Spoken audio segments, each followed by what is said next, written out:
Salut à toutes et à tous, c'est Mathéo et j'espère que vous allez bien. Dans cette vidéo aujourd'hui, on va voir comment vous pouvez doubler vos revenus immobiliers grâce à des stratégies de location courte durée. En ce moment, on entend beaucoup parler de location courte durée, de mettre son logement sur Airbnb, sur Booking.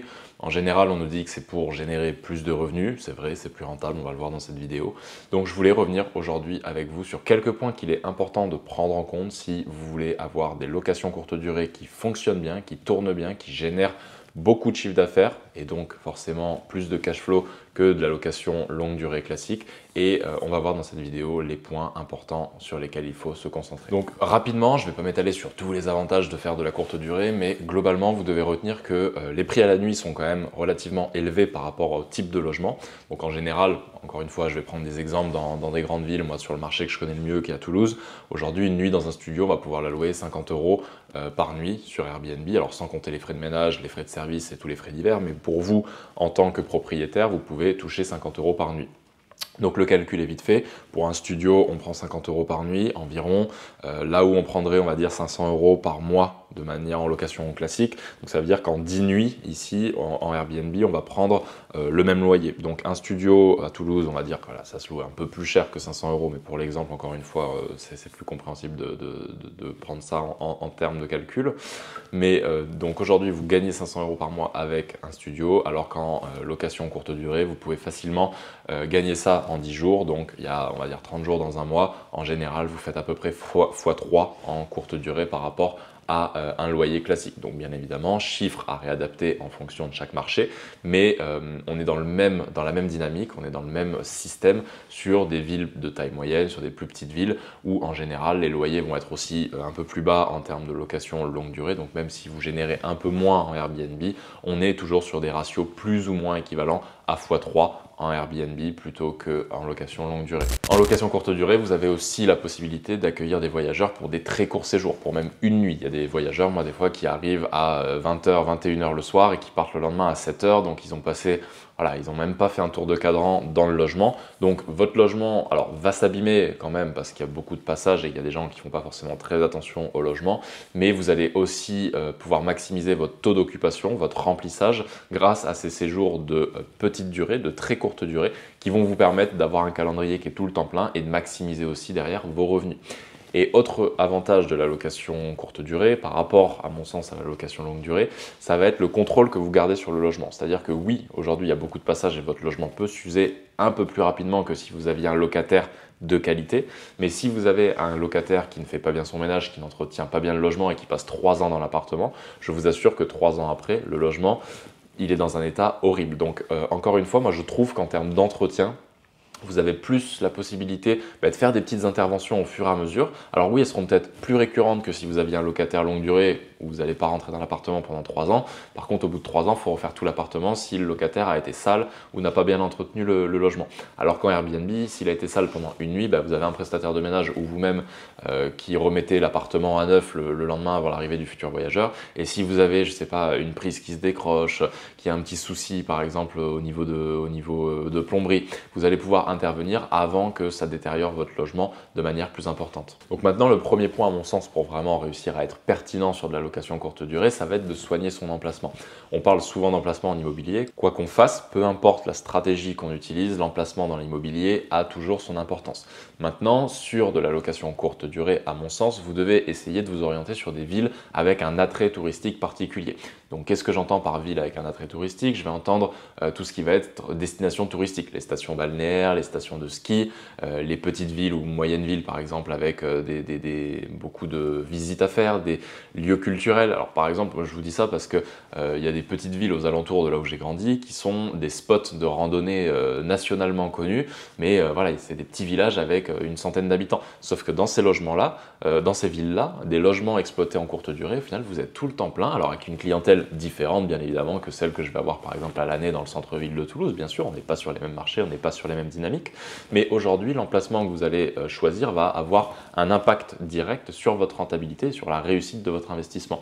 Donc si vous voulez faire du Airbnb, déjà, orientez-vous vers des villes avec des attraits touristiques particuliers et à partir de là, ça vous facilitera le remplissage pour maximiser votre taux de remplissage et encore une fois, par essence, votre rentabilité. Après, si vous sortez des villes avec un attrait touristique particulier, vous pouvez vous orienter aussi sur les grandes villes. Paris, Lyon, Bordeaux, Toulouse. Alors, c'est des grandes villes où au final, il y a aussi un attrait touristique parce que forcément, il y a des monuments, des musées, des choses à visiter, des événements culturels, ça peut être des événements musicaux, des concerts, des choses comme ça. Donc, encore une fois, une grande ville, même si je ne considère pas ça comme étant des villes avec des attraits touristiques particuliers. Quand je vous dis des attraits touristiques particuliers, par exemple, vous achetez un petit logement à Saint-Jacques-de-Compostelle, c'est un village de, je sais pas, quelques centaines d'habitants, mais vous allez avoir des randonneurs toute l'année, par exemple. Donc ça, vous pouvez très bien acheter quelque chose dans ces petits bleds-là avec des caractéristiques particulières. Donc voilà, ville avec des attraits touristiques bien spécifiques, grande ville, et au cœur de ces villes-là, je vous invite aussi à essayer de réaliser vos investissements à proximité de moyens de transport. Aujourd'hui, quand les gens viennent et louent un appartement en courte durée, comme son nom l'indique, hein, c'est pas à l'année, ils sont là pour quelques jours, donc en général, ils n'ont pas forcément leur voiture, ils n'ont pas forcément tous leurs équipements de mobilité qu'ils peuvent avoir dans leur ville. Donc essayez, dans la mesure du possible, tant que faire se peut, d'investir dans des endroits à proximité de moyens de transport. Ça peut être une ligne de bus, ça peut être une ligne de métro, ça peut être d'une gare, ça peut être d'une station de Vélib aussi. Donc alors l'avantage aussi dans les grandes villes, c'est qu'en général, vous achetez à peu près n'importe où, il y aura toujours un moyen de transport pas très loin. Aujourd'hui à Toulouse, alors oui, c'est sûr que c'est mieux d'être vraiment à 200 mètres d'un métro, mais honnêtement, aujourd'hui, j'ai des appartements qui ne sont pas forcément à côté d'un métro, mais qui ont une voie de bus, qui ont une station de Vélib, il y a des Uber, il y a des taxis partout. Donc encore une fois, les grandes villes, pour ça, simplifient énormément. Maintenant, si vous vous rendez dans des petites villes, comme je vous le disais, avec des attraits touristiques particuliers, essayez de privilégier des endroits spécifiques à proximité de transport qui vont faciliter la mobilité de vos voyageurs. Deuxième point maintenant, quand vous allez faire de la courte durée, il est important de soigner la présentation de son logement. Donc déjà, si vous faites des travaux dans ce logement-là et que vous savez que vous allez faire de la location courte durée par la suite, essayez d'anticiper et de produire un logement qui va être agréable à regarder et qui va être impressionnant, entre guillemets. C'est les caractéristiques types hein, du home staging, c'est de rendre un logement attirant avec pas grand chose, ça va être des petits détails. Pour vous donner un exemple très concret, aujourd'hui, moi dans mes appartements, en général, on rénove, on fait du placo, on peint tout en blanc, mais il y a un mur que je laisse de couleur. Pourquoi? Parce que je sais que ce mur-là, il va pouvoir contraster un peu, il va pouvoir en jeter un petit peu quand je vais avoir les photos professionnelles qui vont me présenter le logement. Par exemple, j'ai un logement avec des poutres apparentes. Les poutres, plutôt que de les fondre dans le plafond en blanc, on les a contrastées, on les a peintes en noir. Et en fait, quand on regarde le logement, on a quelque chose de très géométrique avec des belles poutres peintes en noir qui passent dans le logement. Et forcément, en fait, ça saute aux yeux. Donc, encore une fois, pendant votre rénovation, pensez à faire un logement joli. Essayez de regarder un petit peu. Alors, encore une fois, hein, vous allez sur Pinterest, vous allez sur Airbnb, vous regardez les annonces les mieux notées, les annonces super hautes, et vous essayez de reproduire tout simplement. Maintenant, ça va se jouer aussi beaucoup sur l'ameublement. Essayez de choisir du mobilier joli, de mettre votre petite touche décorative. Aujourd'hui, encore une fois, un logement en longue durée, forcément, on va pas trop l'habiller. On va pas forcément mettre beaucoup de décoration. On va laisser le soin au locataire d'aménager l'appartement comme il veut. Maintenant, sur du Airbnb, on est dans une dynamique différente et il faut que le logement, qui ait la petite touche en plus, qui accroche l'œil quand on est en train de scroller sur Airbnb ou sur Booking et qui nous fait dire « Ok, j'aime ce logement, j'y vais ». Pour donner encore une fois un petit exemple, qu'est-ce que je fais? Moi, j'ai souvent des jeux de lumière, j'ai souvent des jeux de miroirs dans les appartements qui permettent aussi d'agrandir l'espace et d'aérer l'espace. Et tout ça, en fait, sur les photos, permet d'en jeter, et même pas que sur les photos, hein, quand les gens rentrent dans le logement, se disent « Ok, c'est bien décoré, c'est joliment fait, j'apprécie ce logement, je me sens bien pour ce séjour ». Vous l'avez compris aussi, l'élément à soigner, ça va être les photographies. Faites des photographies professionnelles. Alors aujourd'hui, quand je lance des annonces, moi je fais les photos avec l'iPhone, ça fait le travail pour les 10-15 premiers jours pour lancer les locations.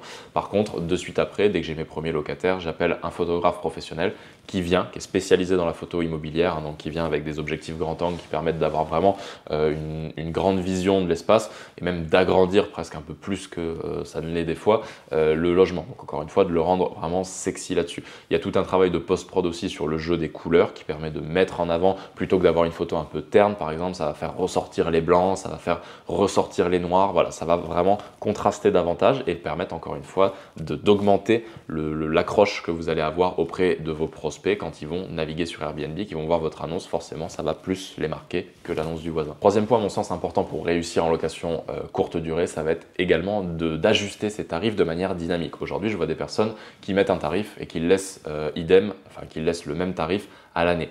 Aujourd'hui, suivant encore une fois votre marché, moi pour vous donner un exemple, Toulouse, j'ai des appartements proches du Stadium, le stade où joue le TFC, et depuis qu'ils sont remontés en Ligue 1, chaque début d'année, je pointe sur le calendrier les gros matchs, par exemple les Toulouse PSG, Toulouse l'OM, Toulouse Lyon, Toulouse, voilà, vous avez compris le principe. Et déjà sur ces dates-là, j'augmente. Pourquoi? Parce que tout simplement, il y a beaucoup de gens qui viennent voir ces matchs-là, des gens qui font, alors pas forcément de Paris, qui viennent à Toulouse voir le match, mais on va avoir, moi je sais qu'à l'époque, j'habitais à 1h30 de Toulouse, c'était la première ville la plus proche quand je voulais voir un match de foot. Ça m'est arrivé plusieurs fois avec mon père de venir voir un match à Toulouse, et alors après on rentrait le soir ou des fois on dormait à l'hôtel, mais donc encore une fois, ça draine beaucoup de monde. Donc encore une fois, j'ai tout intérêt à augmenter mes tarifs à ces moments-là.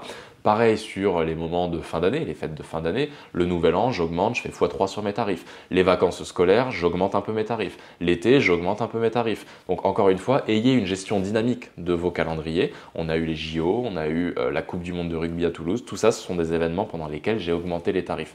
Maintenant, vous avez aussi des outils qui font ça de manière automatique, qui coûtent un peu d'argent, mais qui vous permettent d'ajuster les tarifs en fonction du volume de recherche sur Airbnb, en fonction de la quantité de demandes et de recherche tout simplement d'annonces dans votre secteur, et à partir de là, du coup, ça va ajuster les tarifs de manière automatique. Donc ça vous permet, encore une fois, de gonfler un petit peu votre chiffre d'affaires, de bénéficier des périodes où il y a beaucoup de demandes pour monter vos tarifs, gagner plus d'argent et être encore plus rentable. Et dernier petit point par rapport aux tarifs, je pense que c'est aussi pertinent d'offrir des petites réductions pour des longs séjours. Aujourd'hui, moi, je ne veux pas que ça excède 20 nuits les séjours, parce qu'après, ça fait trop de temps dans l'appartement et j'ai besoin, moi, de renouveler. Je préfère, en tout cas, renouveler, encore une fois, surtout pour garder le contrôle, parce que si je tape quelqu'un pendant un mois qui, au final, ne prend pas soin du tout du logement, mine de rien, en un mois, il peut déjà faire mal. Bon, 20 jours, vous me direz, c'est pareil, mais voilà, je veux pas que ça excède 20 jours. Par contre, un séjour de 10 nuits, 15 nuits, c'est très bien, parce qu'en fait, ça évite d'envoyer les prestataires ménages beaucoup de fois là-bas. Donc vous, mine de rien, fin du mois, vous avez une petite facture de conciergerie.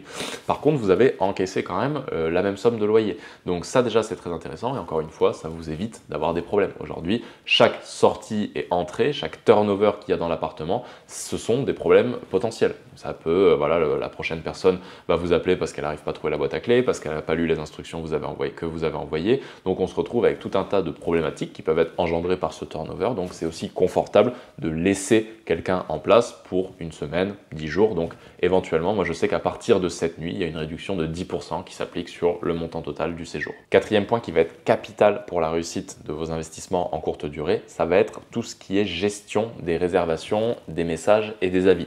Donc toute la partie support.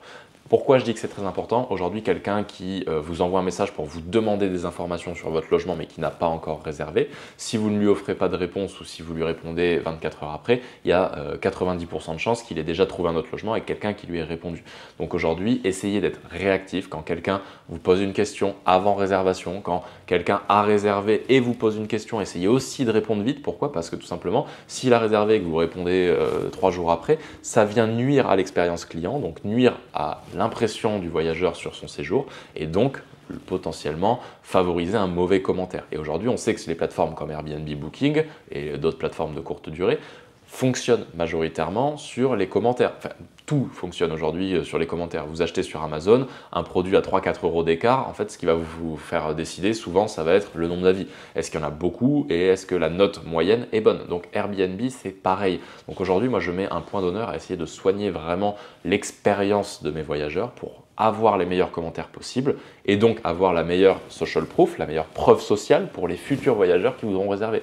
Se dire, ok, il y a déjà 150, 200 commentaires sur cette annonce, moyenne de 4,5 sur 5, voilà, que des bons points, l'arrivée a l'air d'être claire, les commentaires sont bons, le logement a l'air d'être joli, bien équipé. Donc tout ça, en fait, ça va participer encore une fois à remplir vos calendriers au maximum et c'est un algorithme. Plus vous allez être mieux vous allez être noté, plus vous allez être mis en avant dans les résultats de recherche. Encore une fois, si vous avez un logement qui est mal noté à 3 sur 5, sur Airbnb, c'est considéré comme une mauvaise note. Forcément, votre logement va descendre dans les abysses des résultats de recherche et vous serez peut-être en page 15, le 300e logement visible. Donc là, forcément, vous allez galérer à remplir. Donc encore une fois, faites attention à être réactif, à offrir les réponses à vos clients et à tout simplement aussi fournir une bonne prestation, fournir du linge propre, fournir des petits consommables, avoir des logements avec la Wi-Fi, avoir un Netflix installé sur les télés. Ce sont des petits détails, mais qui, je vous l'assure, ont leur importance sur du long terme. Donc encore une fois, pour obtenir ces petits avis, on peut mettre des petites attentions en plus, offrir une bouteille d'eau, offrir un petit gâteau, offrir du café, du thé, des choses comme ça. Donc après, encore une fois, fois, à vous de gérer votre courte durée comme vous voulez. Attention, plus vous rajoutez de services et plus vous promettez de délivrer des prestations complètes sur Airbnb, plus il faudra aussi gérer vos processus vous-même ou avec vos prestataires de ménage. Donc forcément, plus il y en a, plus on augmente les risques d'oubli aussi. Donc il y a un juste milieu à trouver entre ne pas trop en offrir et offrir quand même le minimum, les petites prestations supplémentaires qui permettent vraiment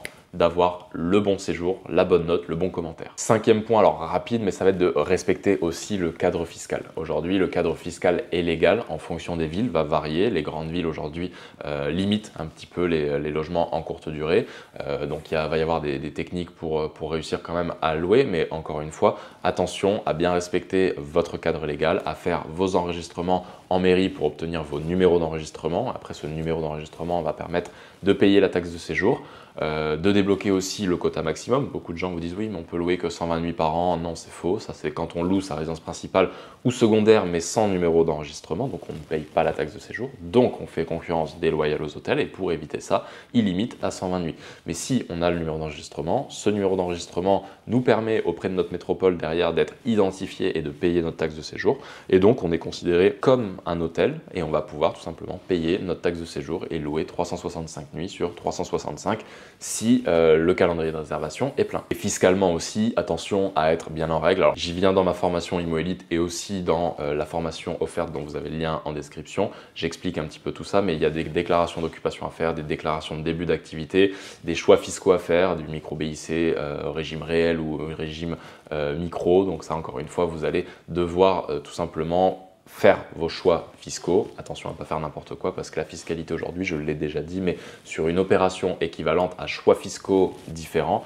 une va être rentable et l'autre va vous faire perdre de l'argent. Donc attention aussi à ne pas négliger, c'est une grosse part de votre réussite et de la rentabilité de votre invest en location courte durée. Sixième et dernier point, à mon sens, quand vous allez avancer un petit peu et quand ça va faire plusieurs mois, plusieurs semaines que vous allez gérer votre courte durée, il y a un moment, il est important de déléguer, de sous-traiter et d'automatiser votre location courte durée. Donc il va être important de trouver des prestataires de ménage de qualité en qui vous pouvez avoir confiance, qui vont être capables de remettre le logement en état après le départ des voyageurs.